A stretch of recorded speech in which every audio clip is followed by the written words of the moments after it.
Buenos días. Bienvenidos a la Escuela Bíblica Dominical. Hoy terminaremos con el estudio del libro del profeta Oseas, unidad número 7, estudio número 24. Título de la clase de hoy: Amor que perdona y restaura. Texto básico: Oseas capítulo 13, versículos del 1 al 3, del 9 al 16, capítulo 14, versículos del 1 al 9. Versículo clave: Oseas capítulo 14, versículos 1 y 2. Vuelve, oh Israel, a Jehová tu Dios, porque por tu pecado has caído. Llevad con vosotros palabras de súplica, y volved a Jehová y decidle: quita toda iniquidad y acepta el bien, y te ofreceremos la ofrenda de nuestros labios. Verdad central: el llamamiento hecho a Israel para que se arrepienta y comience el proceso de restauración nos enseña que Dios perdona y restablece a la persona que se arrepiente de su pecado y se acerca a Él. Hemos visto en todas las lecciones pasadas la situación deplorable de Israel: pecado, juicio y castigo. Pero ahora el profeta hace un último llamado, invitando al pueblo al sincero arrepentimiento para que reciba el perdón de Jehová. En estos capítulos que estaremos estudiando hoy, el pueblo de Dios es reprendido por su idolatría y reprendido también por su sensualidad, su orgullo, sus lujos y otros vicios con que abusan de sus riquezas y prosperidad. Se les predice una ruina inminente, pero a los que dentro de ellos conservan todavía algún respeto hacia su Dios, se les anima a esperar a que el Señor se manifieste para darles alivio. Con este contexto llegamos así al primer punto del estudio de hoy: lo alienante de la adoración a otros dioses. Oseas capítulo 13, versículos del 1 al 3. Cuando Efraín hablaba, hubo temor. Fue exaltado en Israel, mas pecó en Baal y murió. Y ahora añadieron a su pecado, y de su plata se han hecho, según su entendimiento, imágenes de fundición, ídolos, toda obra de artífices, acerca de los cuales dicen a los hombres que sacrifican, que besen los becerros. Por tanto, serán como la niebla de la mañana, y como el rocío de la madrugada que se pasa, como el tamo que la tempestad arroja de la era, y como el humo que sale de la chimenea. Para entender el versículo 1 es preciso recordar algunos detalles de la tribu de Efraín. Efraín fue constituido primogénito por su abuelo Jacob, en lugar de su hermano Manasés, que era el mayor, dado que su padre José fue hecho el heredero de la primogenitura. Efraín pasó a ser el primogénito. Efraín tuvo una posición importante en el reino del norte. Allí estuvo el arca del pacto en Silo. Samuel era de la tribu de Efraín, así como también lo fue Jeroboam, el primer rey del reino del norte. Su poderío bélico y su influencia sobre las demás naciones lo hicieron una nación influyente. Por eso, el versículo 1 dice: cuando Efraín hablaba, hubo temor, fue exaltado en Israel. Pero esa posición privilegiada pronto la perdería, rindiendo culto a Baal, prevaricando y muriendo en sus delitos y pecados. No solo les bastó rendir culto a Baal, sino que de su plata hicieron ídolos de fundición, añadiendo así más pecado del que ya tenían, como lo expresa el versículo 2. Y ahora añadieron a su pecado, y de su plata se han hecho, según su entendimiento, imágenes de fundición. Por esta razón, Israel va a desaparecer tan rápidamente como las figuras o imágenes pasajeras que describe el versículo 3, como lo son la niebla de la mañana, el rocío de la madrugada, el tamo que el viento se lleva y el humo que sale por la ventana. Estas figuras se usan para indicar la fugosidad con que pasaría rápidamente Israel de ser una nación que hoy está y mañana ya no existe. ¿Qué podemos aprender de este texto? En primer lugar, el pecado destruye el buen nombre de una persona. Una persona puede gozar del prestigio y del respeto y perderlo todo por el pecado. Número 2.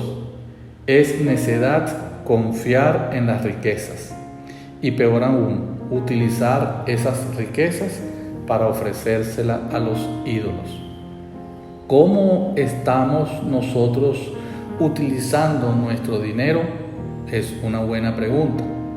Debemos recordar que el oro y la plata le pertenecen a Dios y Él la da a quien quiere.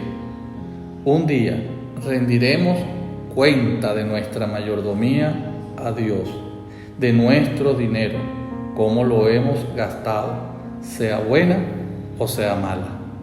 Número 3. Los que basan su vida en cosas pasajeras son tan inestables como la neblina o el humo que hoy está y mañana ya no existe. Llegamos así al punto número 2. No habrá socorro para Israel. Oseas capítulo 13, versículos del 9 al 16. Te perdiste, oh Israel, mas en mí está tu ayuda. ¿Dónde está tu rey para que te guarde con todas tus ciudades y tus jueces de los cuales dijiste, dame rey y príncipes? Te di rey en mi furor y te lo quité en mi ira. Atada está la maldad de Efraín, su pecado está guardado. Dolores de mujer que da a luz le vendrán. Es un hijo no sabio, porque ya hace tiempo que no debiera detenerse al punto mismo de nacer. De la mano del Seol los redimiré, los libraré de la muerte.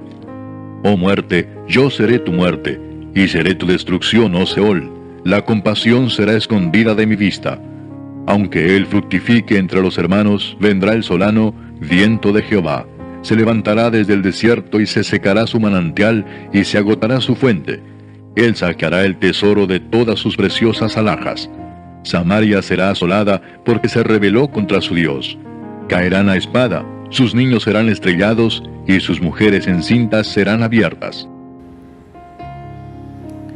Cuando el Señor haga esto, ¿quién les guardará?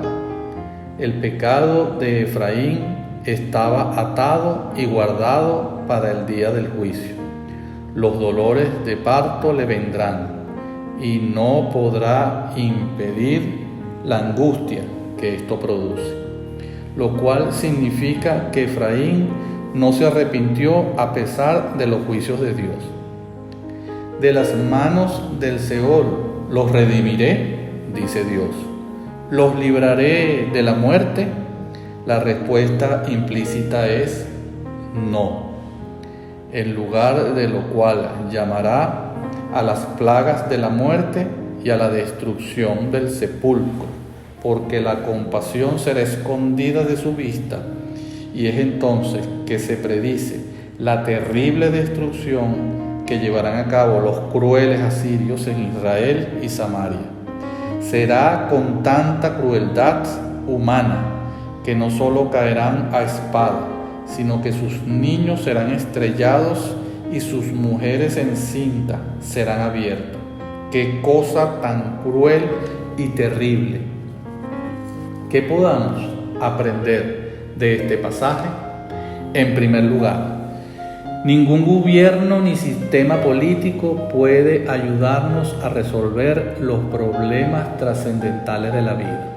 La pregunta es, ¿quién puede hacerlo?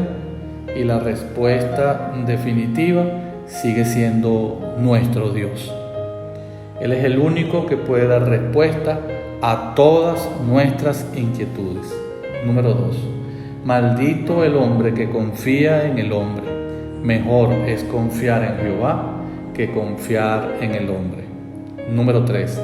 El pecado trae ruina física, material, espiritual, moral. Y aunque se trabaje o se produzca, la tierra no dará su fruto, y sus bienes otros lo disfrutarán. Llegamos así al punto número 3. Dios llama al arrepentimiento. Oseas capítulo 14, versículos del 1 al 3. Vuelve, oh Israel, a Jehová tu Dios, porque por tu pecado has caído. Llevad con vosotros palabras de súplica y volved a Jehová y decidle, quita toda iniquidad y acepta el bien, y te ofreceremos la ofrenda de nuestros labios. No nos librará el asirio, no montaremos en caballos, ni nunca más diremos a la obra de nuestras manos, dioses nuestros, porque en ti el huérfano alcanzará misericordia. Israel es llamado al arrepentimiento, e incluso se les dan las palabras de confesión que han de usar en un día futuro. Los pecados que se mencionan son el haberse apoyado en el asirio, haber confiado en los caballos de Egipto y la idolatría. Reconocen que Dios es su única esperanza. Junto con el arrepentimiento y confesión de pecados, Israel va a proclamar ahora que ya no confía más en hombre, sino en Jehová su Dios, que está lleno de compasión, al que se le confiesa necesitado de él. El arrepentimiento es uno de los pasos que lleva al pecador a recibir perdón. Perdón por todo y cada uno de sus pecados. La palabra hebrea empleada en el Antiguo Testamento es nashuf, que significa volver cuando se descubre que está en el camino equivocado.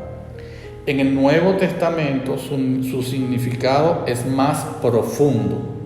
La palabra griega metanoia, que viene de dos vocablos, meta, cambio, y noia, que significa mente. Este indica que el arrepentimiento es un cambio radical del comportamiento y de la mente humana. Solo por el Espíritu Santo, Jehová quiere que el pueblo se arrepienta y se conviertan a Él, para ser bendecido por Dios, como lo dice Hechos capítulo 3, versículo 19.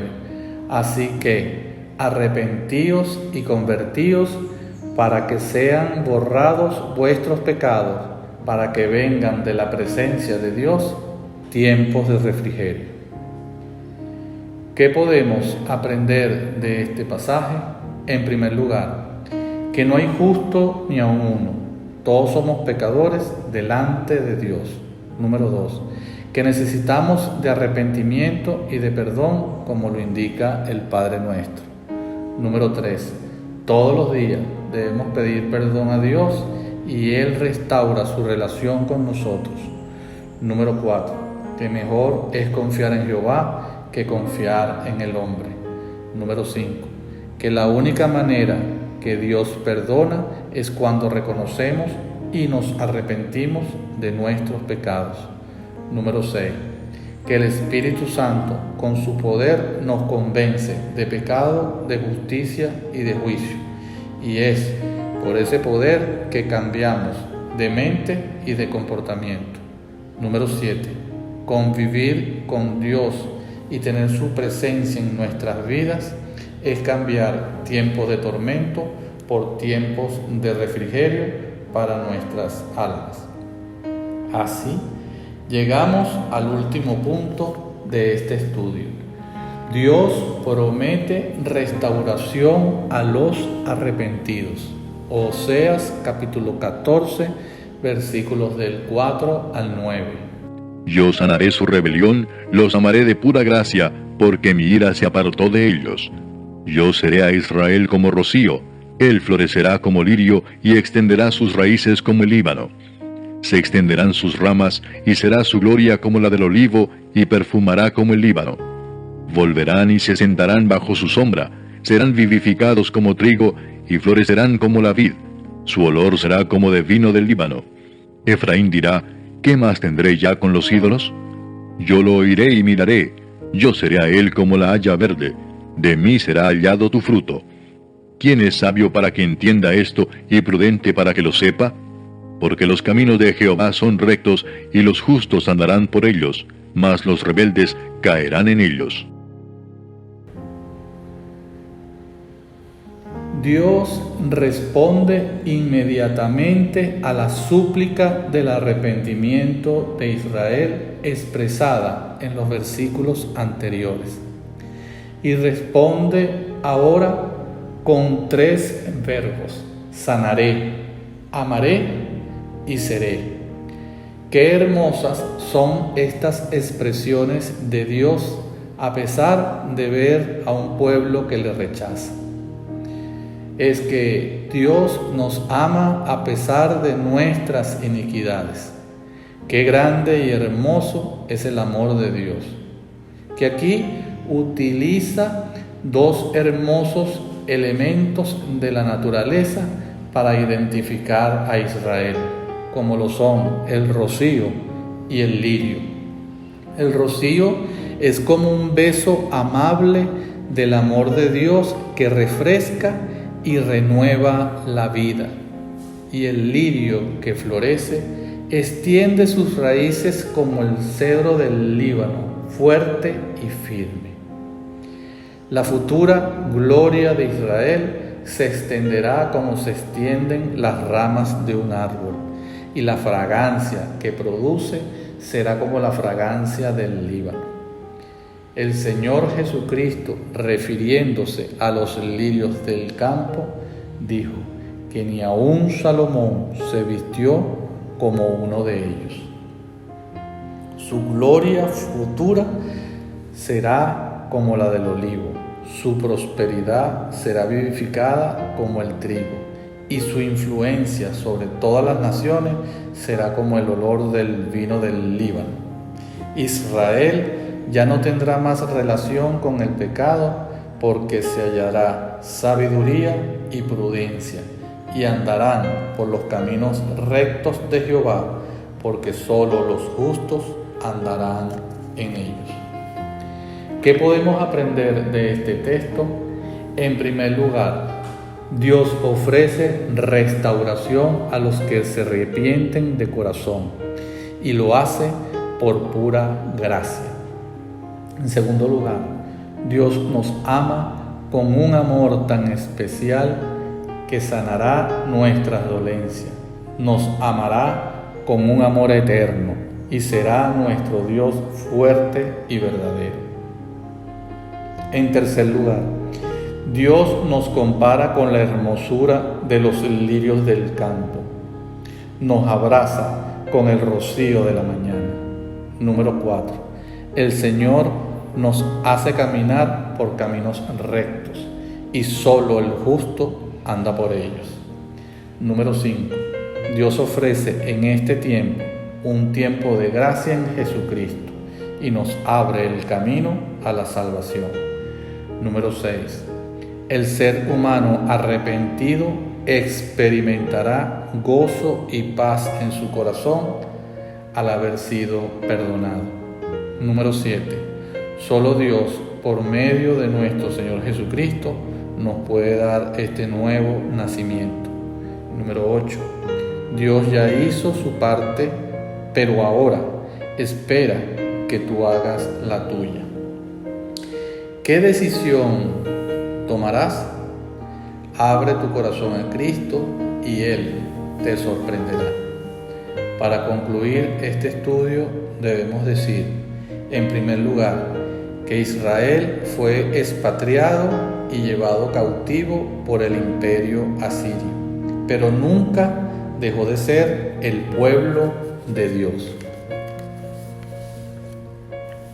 En segundo lugar, el pueblo sufrió y fue castigado muchas veces por las naciones por donde fue esparcido, pero las promesas de Dios siguieron firmes. Número 3. Dios habló a Jacob diciendo lo que aparece en Génesis 28:15, que dice: He aquí, yo estoy contigo y te guardaré por donde quiera que fueres, y volveré a traerte a esta tierra, porque no te dejaré hasta que haya hecho lo que te he dicho. Número 4. Dios aún no ha hecho todo lo que le prometió a Jacob, ya que después del arrebatamiento de la iglesia, Dios seguirá tratando con la nación de Israel. Número 5. Dios, como lo dice Romanos 11, 25 y 26, dará a Israel la restauración futura que tanto Jacob espera. Porque no quiero, hermanos, que ignoréis este misterio, para que no seáis arrogantes en cuanto a vosotros mismos, que ha acontecido a Israel endurecimiento en parte, hasta que haya entrado la plenitud de los gentiles, y luego todo Israel será salvo, como está escrito: vendrá de Sión el libertador, que apartará de Jacob la impiedad. Número 6. Tendrán que creer como creímos nosotros, por fe y por gracia. Cuando el Señor mismo regrese al mundo, lo mirarán, creerán y serán salvos. Solo el remanente escogido por gracia, del que el Señor se ha guardado. Número 7. Hoy día Dios también tiene su remanente en su iglesia.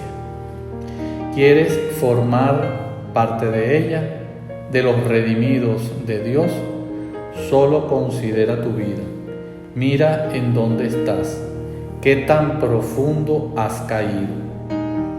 Hay una mano poderosa que te quiere sacar del lodo cenagoso. Habla con Dios, cuéntale tus historias, tus penas, tus aflicciones. Arrepiéntete de tus pecados y recibe a Jesucristo como el Señor y Salvador de tu vida. Pídele que su Espíritu Santo cambie tu corazón, mente y comportamiento, y comienza a caminar por los senderos de Dios.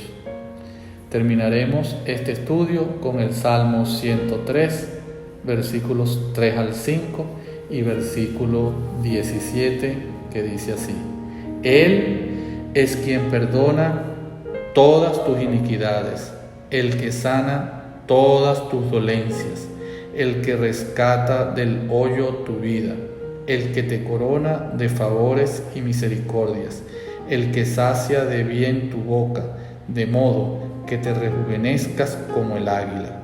Mas la misericordia de Jehová es desde la eternidad y hasta la eternidad sobre los que le temen, y su justicia sobre los hijos de los hijos.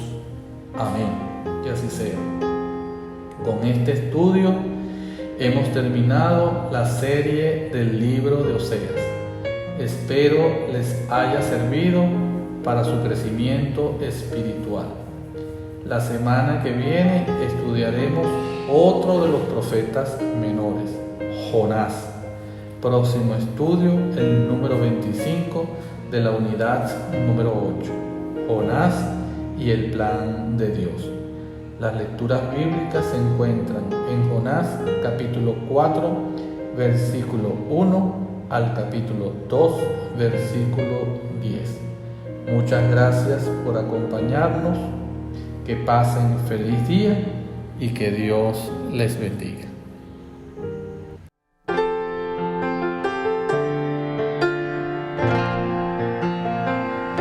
Yo quiero más y más de Cristo. Yo amor. Yo quiero más de su presencia. Yo quiero más y más de Él. Él quiere más y más mi vida. Él quiere más de mi amor. Él quiere más de mi servicio. Él quiere más y más de mí. Más de Jesús quiero aprender, más de su gracia conocer, más de su amor con que me amó, más de su cruz en que murió. Más quiero amarle, más quiero honrarle, más de su salvación gozar, más de su dulce amor gustar. Más de Jesús así yo ver, más de su hermoso parecer, más de la gloria de su faz, más de su luz, más de su paz. Más quiero amarle, más quiero honrarle, más de la gloria de su faz, más de su luz, más de su paz, más de su luz, más de su paz. Más cerca, oh Dios, de ti anhelo estar, aunque una cerca cruz hállame de alzar. Será mi canto aquí, más cerca, oh Dios, de ti, más cerca, oh Dios, de ti, más cerca, sí. Yo quiero más de su presencia.